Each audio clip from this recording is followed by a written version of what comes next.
A lot of stuff happening in the NFL over the last few days, ramping up to next week's free agency, which begins on Wednesday. The Chargers releasing Joey Bosa after 9 years and 5 Pro Bowl selections with the team. He's been there so long they were in San Diego when they drafted him.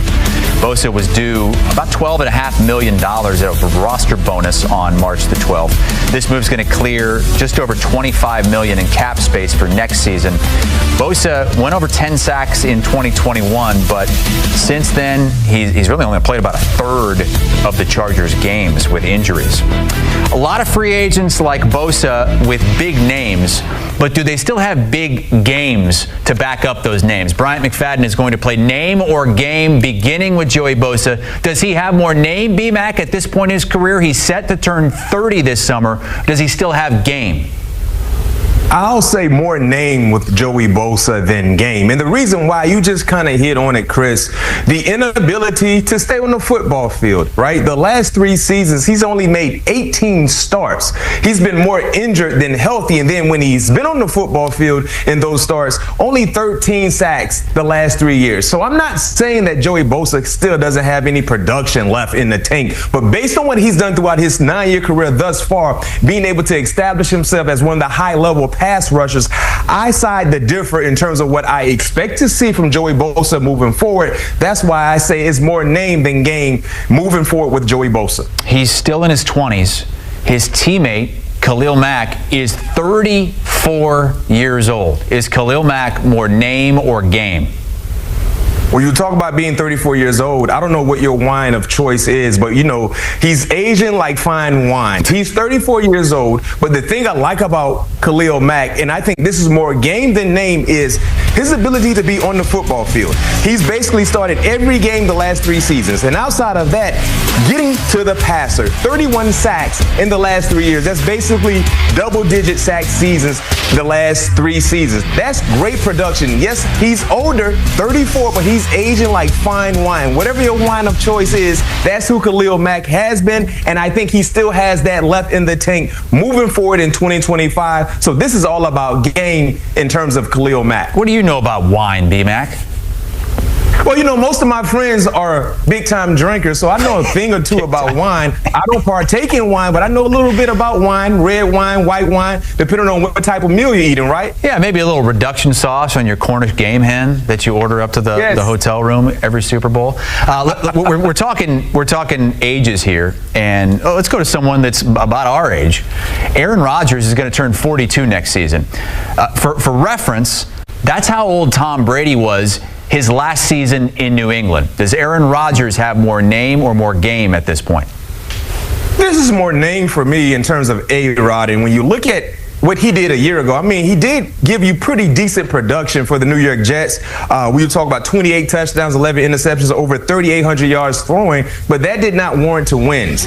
Now, this is more name for me because moving forward, do we believe Aaron Rodgers can kind of go back to the Aaron Rodgers of the great times when he was putting on great numbers? No, I don't think so. I think Aaron Rodgers has to be more of a product of everything that's surrounding him than as an individual being super impactful and leading the team based on his individual skill sets. And because a lot of that has to do with father time. You know, having an Achilles injury definitely hurt his mobility in terms of being more athletic, making people miss. And just the age factor comes into play as well. So I think Aaron Rodgers is more name than anything in terms of what his game could be.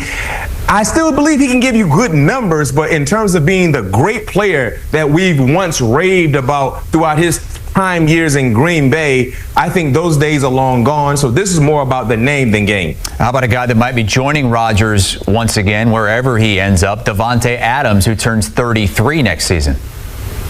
33 and still kicking fairly well. This is game for Davante Adams. And the reason why I say that is because you look at what he did, making the trade from the Raiders, Chris, to the Jets in 11 games, almost 900 yards receiving in 11 games, not to mention, seven touchdowns to be exact. So when he finally found his stride in that offense, he still gave you the big playability that we've seen throughout his professional career. And I believe he still has that left in the tank as he gets ready for a new adventure with a new team in 2025. So Davante still has a lot of game left to be played. So I'm definitely taking game instead of name. Okay, how about somebody a little bit younger, Amari Cooper, but somebody that really didn't perform when the Bills went out and traded for him. Only 20 catches in 8 games for the Bills. He turns 31 this summer. Yeah, think about this. It feels like we've been watching Amari Cooper play since 2004. He's only 30. He's been around for a long, long time. He's been doing a fairly good job. But I'm taking the game with Amari Cooper, and here's why. You talked about the lack of production when he was moved to Buffalo. That was solely because of injuries. He wasn't on the football field, and when he was on the football field, clearly he wasn't 100%. This is game for Amari Cooper because his specialty is route running. It's never been about speed. It's never been about a quickness. It's always been about his ability to attack angles and be instinct in terms of his cuts, precise with his cuts. He still has that ability, and he just has to be healthy.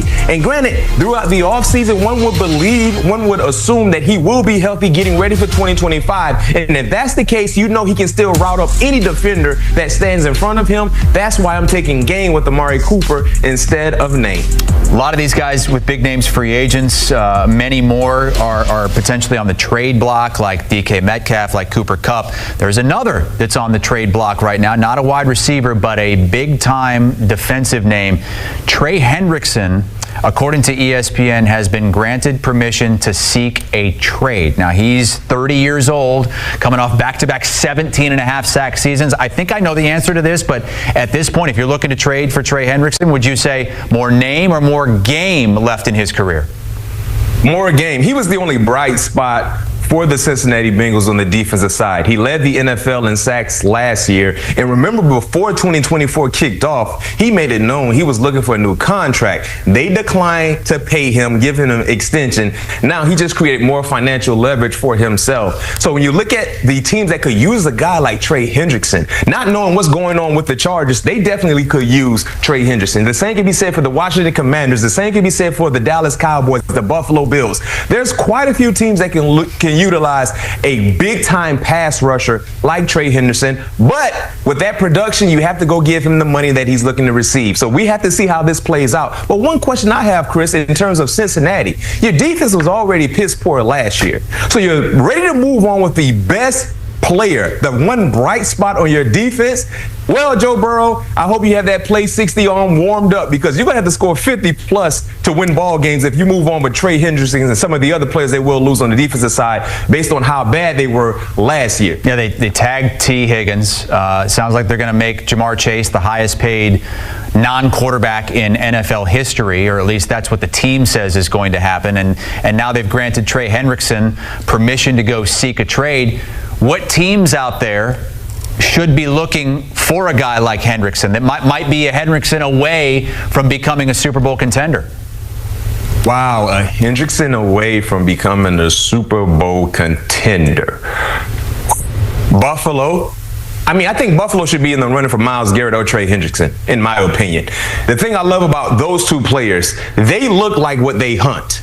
Meaning the quarterbacks they hunt, 6'4", 6'5", 240, 250-ish, those players look like what they hunt. That's what you want on your defensive side. So if I'm Buffalo, Myles Garrett is my 1A, Trey Hendrickson is my 1B. Let's see what it takes, because you have to find a way to put pressure on the opposing quarterbacks that you believe you will see in postseason play. The Lamar Jacksons of the world, the Pat Mahomes of the world, the Joe Burrows of the world, potentially. So those are the guys you got to find that can have success against those passers. I like the Dallas Cowboys as well. Not necessarily saying that they make that type of move, they will be closer to hoisting the sticky Lombardi, but they can make things extremely interesting. You know what I mean? The same can be said for the Washington Commanders as well. Pass rushers, they're at a premium, Chris. If you're a team that has any playoff aspirations and these players are available to you, you have to at least see what it will take to try to get close to hoisting a sticky Lombardi. And oh, by the way, Chris, I'd be remiss if I don't mention the Philadelphia Eagles. One thing about Howie Roseman, he's like the mad scientist. He looks so innocent, he's so calm, but he causes chaos in terms of free agency and making significant moves. So you can never overlook the Philadelphia Eagles. They've already been associated with the Myles Garrett potential opportunity. I wouldn't be surprised if they can't go get Myles Garrett, maybe trying to go land a guy like Trey Hendrickson to add to what they already have on the defensive front. Re-signed Zach Bond yesterday in that linebacking core. If you're the Bengals, and you said it, I mean, what do you have on defense, right? You're going to have to score 50 points a game if you don't have Trey Hendrickson. They're allowing him permission reportedly to seek a trade. That doesn't mean they're just going to accept anything. What would you want if you're Cincinnati in return for a guy who led the league in sacks again?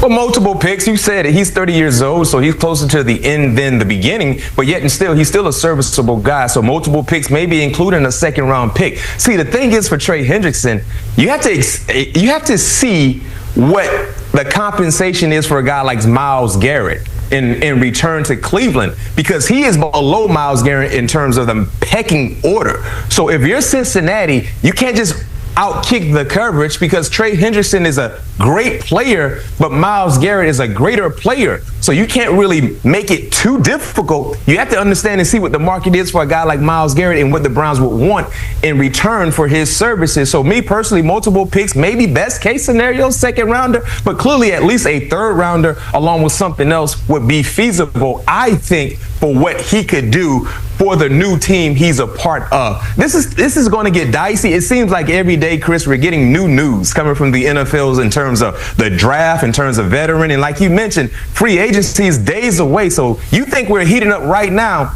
you might want to get the microwave ready and warmed up, because it won't be a crock pot type of offseason in the NFL. It's going to be a fast burner with the NFL in terms of offseason.